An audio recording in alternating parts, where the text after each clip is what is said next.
All right, let's talk about time signatures and how they apply inside a DAW, in this case Cubase. I've got a time signature track set up here with a bunch of different measures of different time signatures. So when you create a time signature, it will bring in a measure of that time signature. And the first one is 2-2, which means 2 beats of half notes, which adds up to 1 full measure of music.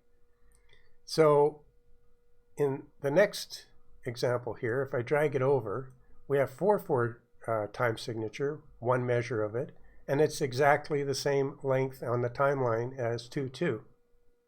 And that's because it's 4 beats of quarter notes instead of 2 beats of half notes, which makes sense because they both add up to 1 measure of music.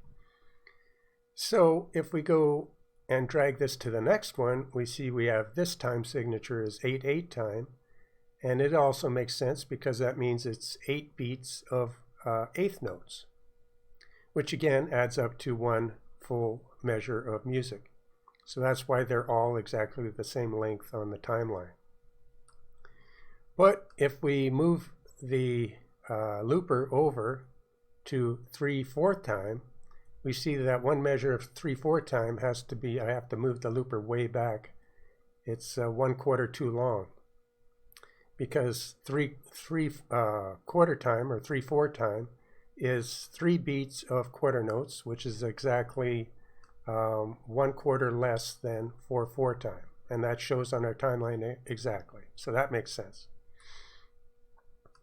Then if we move the looper over, we see that 6/8 time is also exactly the same length on the timeline as 3/4 time, because 6 beats of quarter notes is exactly equal to 3 beats of quarter notes. So 6 beats of eighth notes is exactly the same as 3 beats of quarter notes.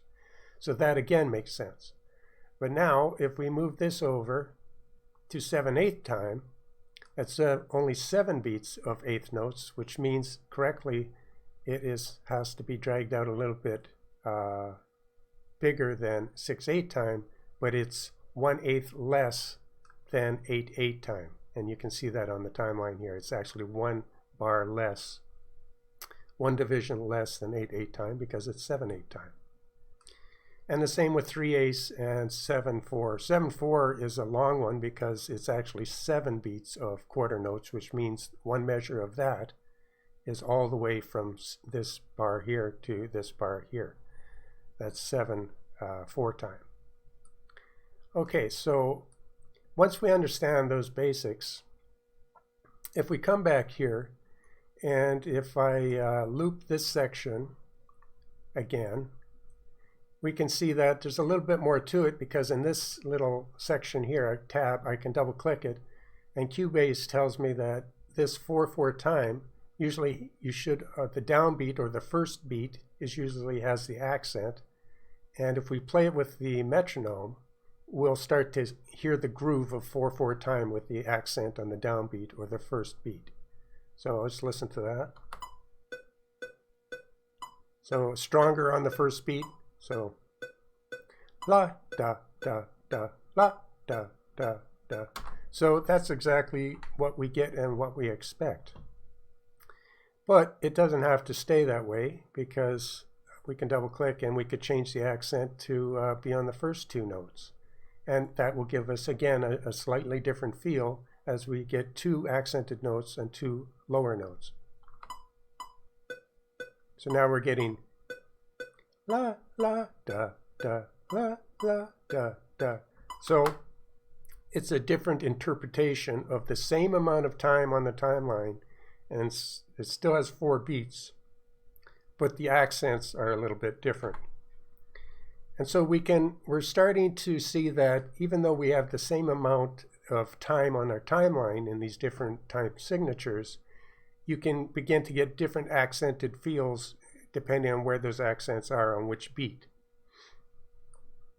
Now, if we go over here and say 3/4 time or 3/4 time, if I get my little tool here to drag a loop, And if we loop this at the beginning, we see the accent will be on the first note as usual, and we can hear how 3/4 time will sound. And if we change where the accents are, we again get a different.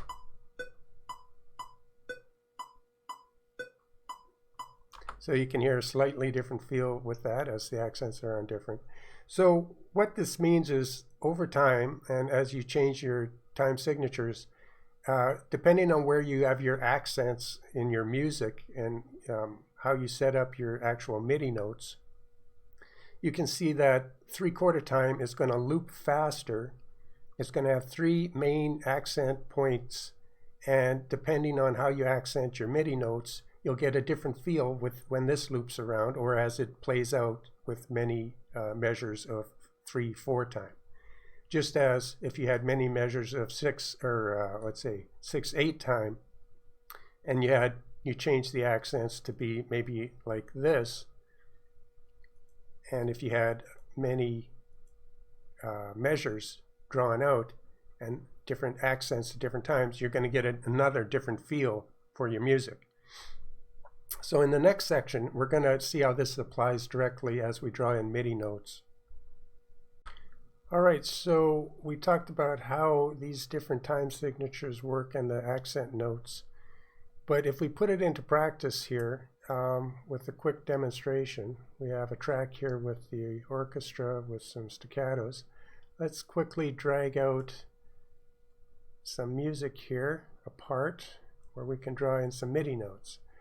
So the first 3 bars are 4/4 time, and if we look here, it's with the accent on the first beat, 4/4 first beat.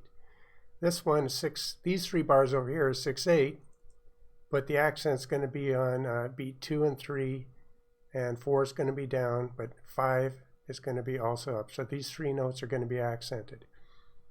So with just this information and the 2 different time signatures, you're going to see how you can really get a completely different feeling and rhythm going.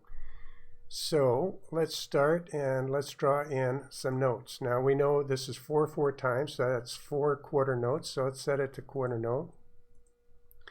And let's go with our staccato notes here on the orchestra. Let's draw in our first note, and then the second note for a little rhythmic pattern here. So now we have 4 quarter notes, and that gives us 4 beats and 1 measure of 4/4 time. And we know here that this first beat, as we look up here, should be accented. So let's drag that up on the velocity, and let's select these and drag them down so it's really pronounced, that accent. All right, now let's copy that over to the next measure, and then over to the next measure. Oops. So now we have 3 measures. Each one has the accent on the first note of the beat, of the 4 beats. And if we just quickly copy this up another, we will get that some more notes from the orchestra.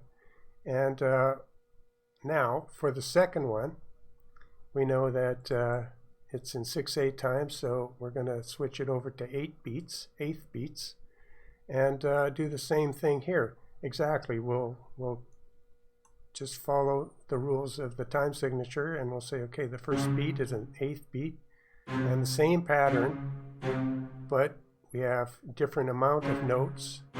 So our first measure is now 6 notes instead of 4, and the accents are going to be on 2 and 3 and 5. So let's pick 2 and 3 and 5 for the notes, and we will bring them right up in velocity. And we will grab the other notes and bring them down in velocity. And now we can copy this, and we can paste it over. Oh, I don't know why it does that. And we can also paste it over there. So now we got that going, and we can grab the same thing and just copy it up to there. So we have the same type of notes with the same type of rhythm, but we followed the rules of the different time signatures here. So we have quarter notes for the 4/4 time, accent on the first beat, 6/8 time, but accents on beat 2, 3, and 5. But we have the 6/8 feel there. So now let's just play it and see. There should be a marked difference in feel for these two time signatures.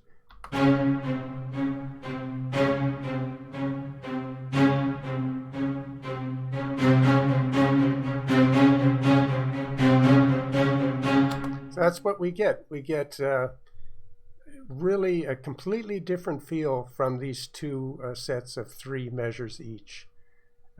With the 4/4 time, we get kind of a standard 4/4 beat. The accents are in the predictable first. But with the 6/8 time, we get a much more dramatic fast, and a different accents on different beats gives it a completely different timing. And so you get a different emotion or different effect from using the 6/8 beats opposed to the 4/4 time.